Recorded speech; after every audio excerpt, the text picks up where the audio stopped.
Te invitamos a formar parte del 9 Channel y a disfrutar de los contenidos digitales, Fila 9 y Catadistas. Solo ingresa a nuestra fanpage en Facebook y listo. Te esperamos en el 9 Channel. Nuevas obras para todos los sectores de Guayaquil. Mantenimiento vial con pavimento de hormigón asfáltico de 2.5 y 5 centímetros en las parroquias Tarqui y Pascuales. 54.67 kilómetros intervenidos, beneficiando a 445.441 ciudadanos y generando 115 empleos.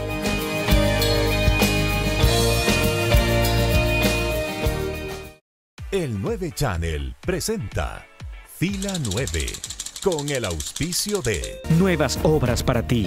Estamos llevando a cabo el mantenimiento vial con pavimento de hormigón asfáltico, beneficiando a 345.300 ciudadanos y generando 183 empleos.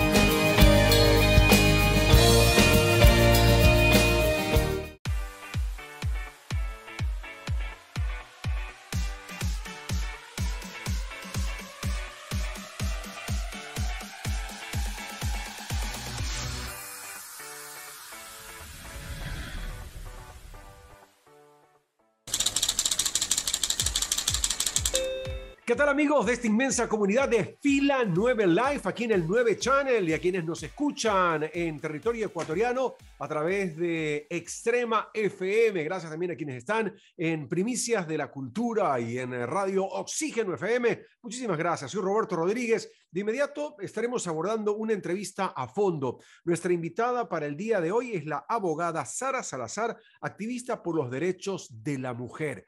Hablamos con ella hoy aquí en Fila 9 Live.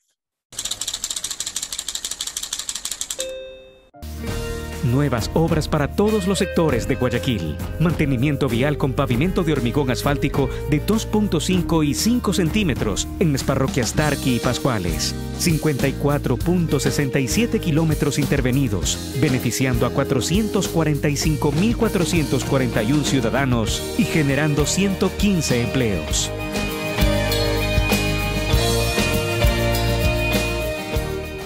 Te invitamos a formar parte del 9 Channel y a disfrutar de los contenidos digitales, Fila 9 y Catadistas. Solo ingresa a nuestra fanpage en Facebook y listo. Te esperamos en el 9 Channel.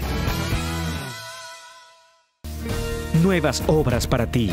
Estamos llevando a cabo el mantenimiento vial con pavimento de hormigón asfáltico en las parroquias Febres Cordero, Letamendi, Sucre, García Moreno, Ayacucho, Jimena. 20.7 kilómetros intervenidos con obras, beneficiando a 345.300 ciudadanos y generando 183 empleos.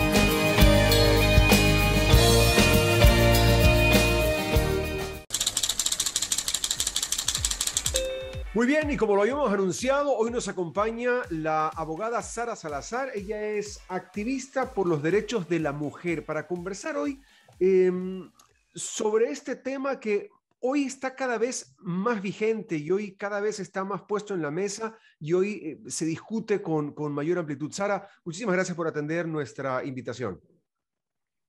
Muchísimas gracias a ustedes. Evidentemente, estos espacios son vitales y son necesarios para poner luz sobre la visibilidad de los derechos de las mujeres como centralidad, ¿no? Evidentemente, en un mundo que se ha definido históricamente masculino, el tener estos espacios donde se pueden delimitar los impactos diferenciados que las mujeres vivimos día a día, son esenciales. Así que muchísimas gracias realmente por la convocatoria. Al contrario a ti, vamos entrando un poco en materia, solo para contextualizar un poco la situación antes de llegar a la coyuntura de lo que pasó hace pocos días con estas declaraciones que son de conocimiento público y que causaron revuelo en el país.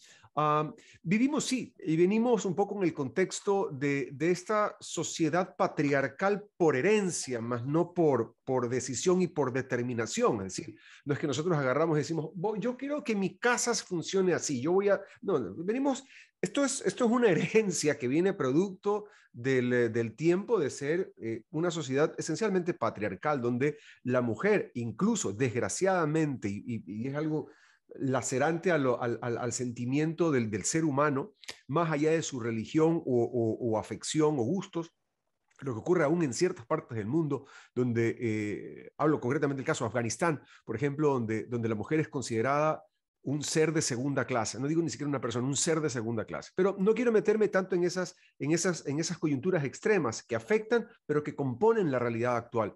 ¿Qué es lo que ocurre hoy con la lucha de los derechos de la mujer? Hoy ¿en qué punto estamos? Yo sí te digo, Sara, hagamos un balance. ¿Cómo estamos hoy en la realidad nuestra ecuatoriana? Evidentemente, podría decir que todo lo que estamos viviendo es a través de una conquista de mujeres que nos han preexistido.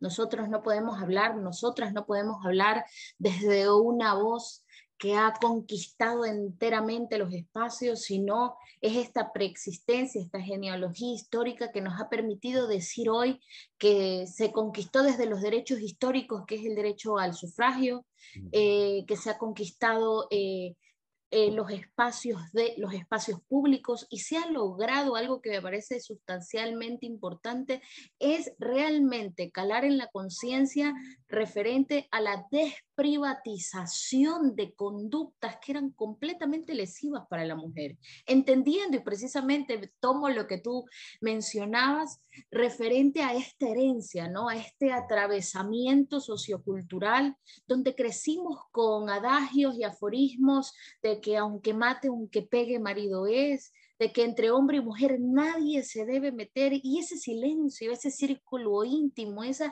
acercamiento que existía alrededor de estas conductas, y que hoy por hoy se las llame como se les ponga nombre propio y se diga son delitos, son lesiones, evidentemente que existan, que se haya legislado por entender que son bienes protegidos, evidentemente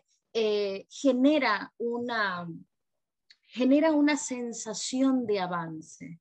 Pero hay algo que también, y es eminentemente esencial ponerlo sobre la mesa, y es algo que mencionaba Flavia Freydenberg, que es una argentina radicada en México y es una politóloga, y hablaba acerca de que hoy se habla de todas las conquistas, ¿no? Y se habla de si las mujeres estamos o no estamos empoderadas. Y realmente las mujeres estamos empoderadas. Lo que no estamos es representadas. ¿Por qué? Porque se sigue banalizando el ejercicio de la política dentro de los espacios públicos acerca de nuestra participación, y tenemos también desde allí un claro ejemplo de nefastos comentarios del tubo al curul, y eso es lo que sucede, siempre se banaliza, se genera esta visión donde nuestra participación es menos valorizada, ¿no? Entonces, entendamos que desde allí las conquistas siguen siendo vigentes. Este año en temas de violencia de género ha sido un año doloroso, tremendamente complejo al entender que son 172 femicidios. Las estadísticas siguen hablando precisamente de un ejercicio patriarcal en recrudecida defensa, y que también habla de algo, habla de la necesidad de establecer políticas públicas con perspectiva de género, porque si bien es cierto que todo el contexto de emergencia y la pandemia estableció nuevas lógicas para entender el mundo, una de esas hubiese sido muchísimo más importante, es entender los impactos diferenciados en la intersección, porque no es lo mismo tener una casa con 5 cuartos y yo me puedo refugiar en uno, al estar en un monoambiente y saber de que si tengo a mi agresor frente, él va a impactar sobre mi existencia. Totalmente de acuerdo en el tema. En el tema, lo que pasa es que son muchas aristas. Yo quiero, por ejemplo, que la violencia la vamos a tocar de manera clara y directa, porque en todas estas acciones o en todas estas comentarios, criterios, hay una violencia. La violencia no es solamente física, no solamente darle un golpe físico a la otra persona, sino decir una frase lasciva. Eso ya es una forma de violencia, y tal vez una de las más crueles, la violencia psicológica. Pero en cuanto a lo que ocurre, para ir tocando ciertos puntos, desgraciadamente no tenemos el tiempo para meter la profundidad que quisiéramos, pero en el campo político, por ejemplo, hoy sí se habla de una búsqueda por una igualdad de representatividad en las diferentes instancias del Estado. Ahora, yo te pregunto, ¿existe igualdad? ¿Ustedes luchan hoy por una igualdad de hombre-mujer? Vamos a ponerlo en palabras sencillas. ¿Igualdad hombre-mujer o una igualdad de oportunidades frente al campo político? Evidentemente, pienso que es muy interesante lo que planteas, porque es básicamente decir de que nosotros o de que el movimiento feminista, las conquistas de mujeres a través de la enunciación y de la demanda de sus derechos, lo que han hecho es tender un puente sobre este gran abismo que existía entre la ley y la legitimidad de esta, porque la igualdad ha existido. Constitucionalmente hemos estado amparados sobre una igualdad vacua, vacía de contenido. Es entonces que estos espacios que hoy estamos apropiándonos, que estamos generando y que interpelamos y decimos, bueno, son nuestros, sin duda alguna generan que las nuevas conquistas sean precisamente orientadas a establecer que esta igualdad sea de oportunidades, de accesibilidad, de fracturar todos esos techos de cristal que existen por ejemplo, en que solamente existan temas a los que nosotras las mujeres podamos entender, entendiendo que la cosa pública desde Grecia siempre estuvo orientada y focalizada hacia los hombres. Es entonces que la cosa pública que nos pertenece ya es una conquista social, es una conquista de derechos.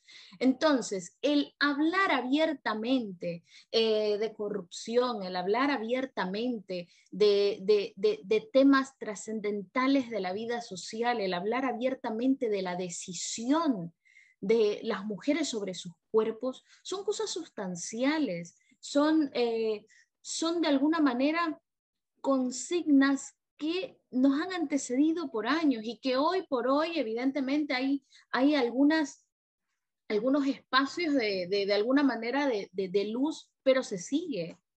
Ahora, de lo contrario, no tendríamos justamente una ley que sobre la decisión de la Corte Constitucional intente temporalizar, intente generar requisitos. Evidentemente los derechos de las mujeres siempre han estado en una arena política donde siempre han sido observados sobre una lupa donde tú solamente puedes decir esto, no, ya esto se va más allá, ya no lo puedes decir.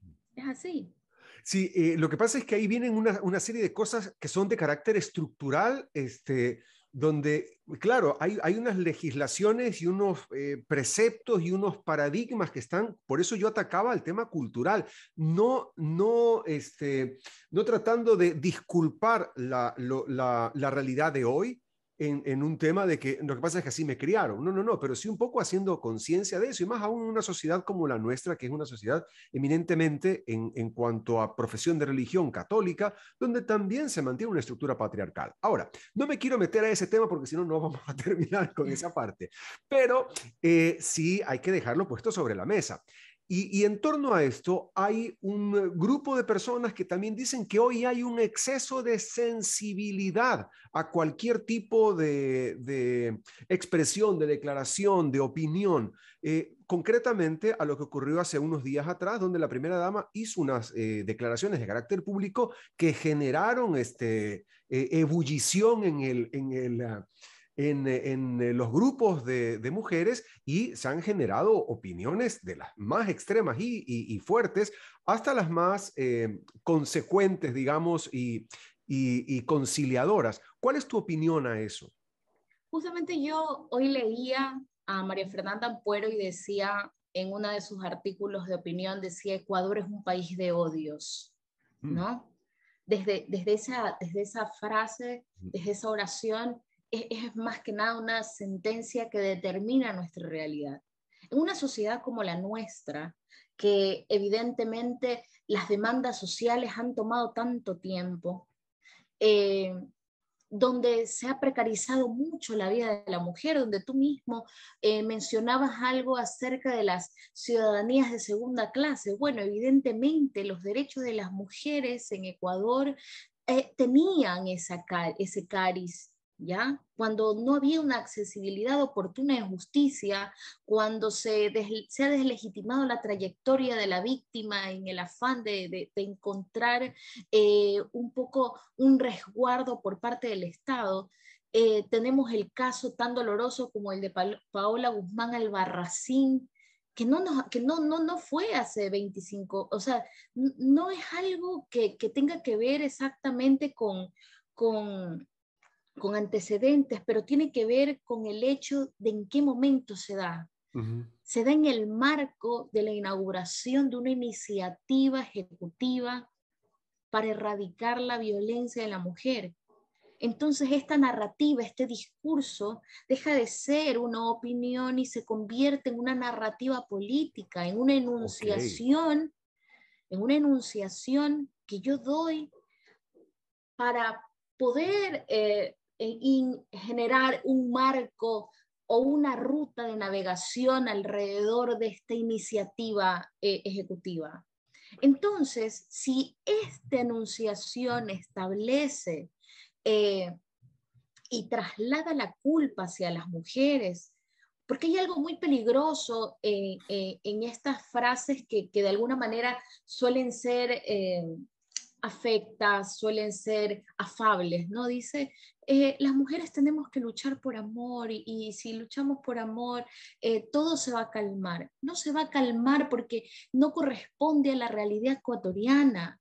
Esa afabilidad responde a un desconocimiento total de los contextos y de los impactos reales de la violencia en el Ecuador, de esa marca transnacional que ha generado que exista toda una geografía coincidente en que la violencia nunca puede trasladarse, esa culpa nunca puede trasladarse hacia la mujer, porque evidentemente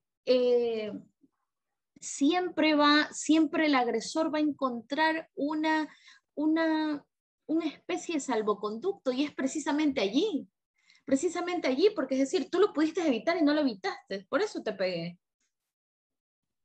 Te entiendo perfectamente, claro. Visto desde esa forma me queda clarísimo lo potente de sus reacciones, porque claro, poniéndolo en palabras más sencillas, digo yo, una cosa es el criterio de una persona en el foro interno, en su casa, donde ha dado una opinión en la sala de su casa, y otra cosa es en la investidura del cargo. Y marcando, como tú claramente dices, una línea una línea conductual de cuál podría ser la política desde el Estado. Entonces, claro, visto desde esa manera, son dos cosas totalmente distintas, ¿no? Y entiendo el planteamiento hecho de tu parte. Ahora, y un poco para ir concluyendo, digo, en función del tiempo, porque son temas que requieren de un profundo análisis, pero sí quiero pasar al tema de la violencia de la mujer. ¿Cómo se ha avanzado hoy en favor de evitar, educar? Yo me mantengo uno de los fieles creyentes que la política se llama educación, invertir en la educación de la gente, no en 34.000 leyes, sino en un proceso educativo donde como sociedad somos mejores personas en el día a día, mucho más allá de la parte punitiva. Pero, ¿cómo se ha avanzado en este aspecto en favor de la defensa de los derechos de la mujer? Evidentemente, como activista de los derechos de las mujeres, puedo decir con optimismo de que existen mayores rubros para focalizar programas de prevención, programas que van a ser incorporados dentro de las escuelas, que son incorporados dentro de las comunidades y que evidentemente generan y van a generar que nuevas violencias no sean reproducidas ni se articulen con la misma facilidad que cuando no tienes las herramientas. En ese mismo sentido es importante también generar una clara mirada acerca de también lo que están haciendo las colectivas de mujeres, las organizaciones de la sociedad civil que de alguna manera también ejercen esa participación, esa ciudadanía activa, donde tratan de establecer ciertos programas asincrónicos, porque también el tema del Internet es una cuestión que existe una brecha de desigualdad. Entonces, se han generado desde allí programas que interpelen o que generen la creación de saberes de la ruralidad para poder visibilizar la violencia y ponerle foco de atención a ella. Porque también, o sea, indiscutiblemente podemos enumerar muchas de las iniciativas que hoy se están haciendo, que también son propias de una preocupación tangible alrededor de estos índices que no bajan, pero también existe una poderosa red de mujeres que busca y está generando impactos muy positivos alrededor de las comunidades rurales, organizaciones que tratan de generar desde programas tangibles la visibilización y las rutas, más que nada de atención, las rutas hacia la Junta Cantonal de Protección de Derechos, hacia interponer la denuncia. Evidentemente la deuda que tiene el Estado es un poco desburocratizar la función de justicia alrededor de esta primera fase que es la denuncia. La denuncia socialmente, culturalmente, siempre ha sido un estigma, porque te genera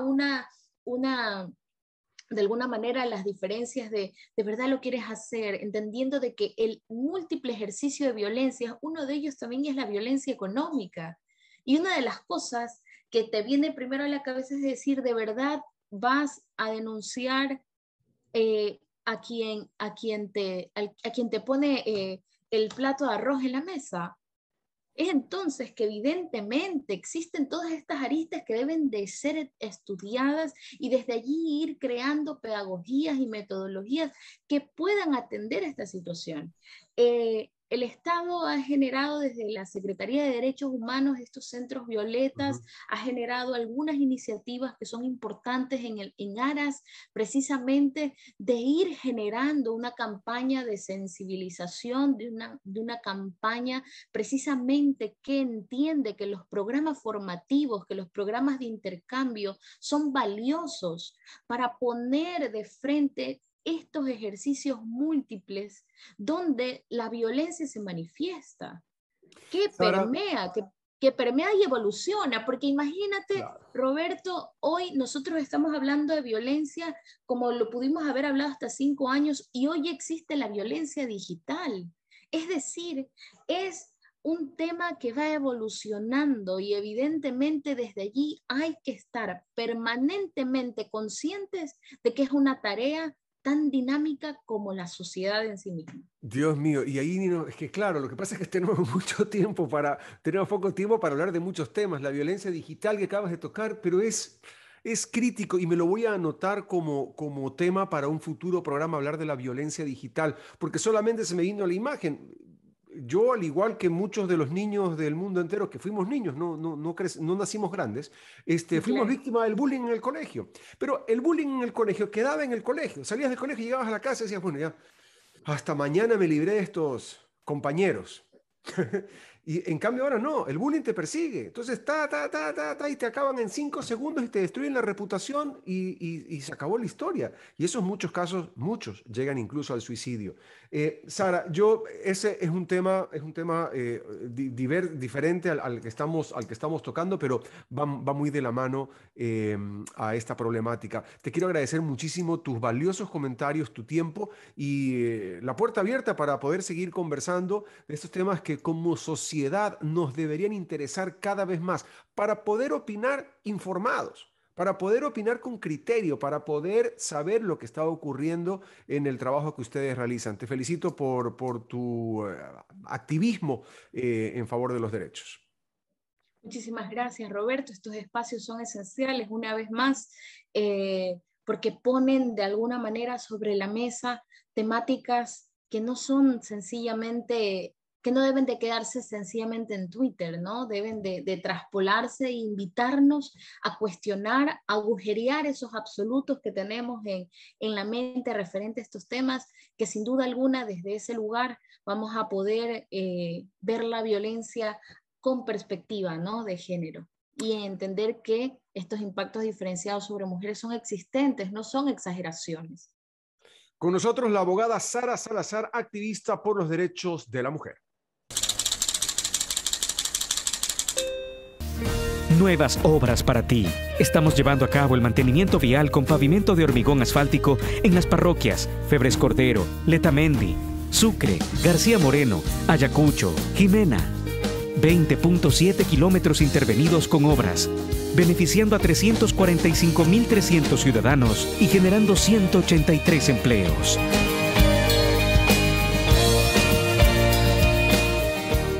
Te invitamos a formar parte del 9 Channel y a disfrutar de los contenidos digitales Fila 9 y Catadistas. Solo ingresa a nuestra fanpage en Facebook y listo. Te esperamos en el 9 Channel. La nueva ciudad se construye con obras. Estamos realizando el mantenimiento vial con pavimento de hormigón asfáltico en el sector centro y parroquias como Roca, Pedro Carbo, Urdaneta, entre otras. 19.4 kilómetros de calles intervenidas, beneficiando a 96.600 habitantes y generando 163 empleos.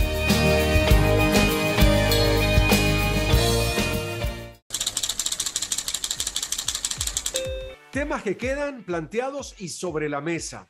Puntos suspensivos, muchos, y los estaremos abordando en futuras entregas. Gracias por sumarse a esta gran comunidad. Recuerden, YouTube, unirse al 9 Channel, a Fila 9 Live, y semana a semana vamos refrescando con nuevos contenidos. Gracias a quienes nos amplifican en la señal ecuatoriana, en Extrema FM. Muchísimas gracias. Nuestro saludo a la gran audiencia de Extrema. Gracias a quienes están en Primicias de la Cultura. Gracias también a quienes lo hacen en Oxígeno FM. Soy Roberto Rodríguez. Que la pasen muy bien. Gracias. Mi cuenta en Twitter e Instagram, @RobertoEcuador. @RobertoEcuador. Así me encuentran en Twitter e Instagram. Que la pasen muy bien. Aquí cerramos esta entrega informativa, esta entrevista a fondo que tuvimos el día de hoy aquí en Fila 9 Live. Que la pasen bien. Hasta la próxima semana. El 9 Channel presentó Fila 9 con el auspicio de Nuevas obras para ti. Estamos llevando a cabo el mantenimiento vial con pavimento de hormigón asfáltico, beneficiando a 345.300 ciudadanos y generando 183 empleos.